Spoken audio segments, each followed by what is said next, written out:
Success doesn't destroy your dreams, comfort does. Welcome to part 12 of the journey from idea to fantasy sports platform in 100 days or less. At this point, I built a wheatgrass supplement brand, won some cash and awards, raised investment from some amazing people in Dundee, and even appeared on Dragon's Den. This was around 2014.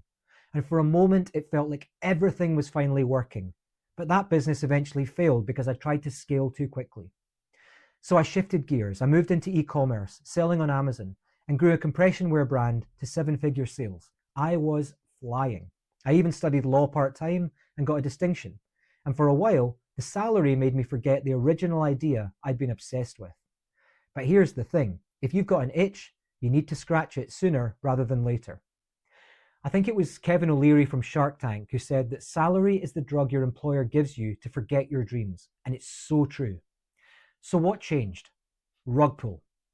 I sold the majority of the company and with it control to so-called Amazon specialists based in London. They took over, made false promises, overstretched, withheld accounts, and left me with personal debt, no salary, and very little to show for 8 years of hard work. That's when words like depression, low self-esteem, counselling, and universal credit entered my life. It was a brutal reality check. I'd been completely screwed over and couldn't even afford the court fees to fight back. And the irony, I had a law degree and I couldn't use it as I hadn't gone on to practice.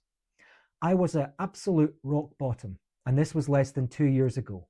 But the good thing about rock bottom is that there's only one way you can go from there.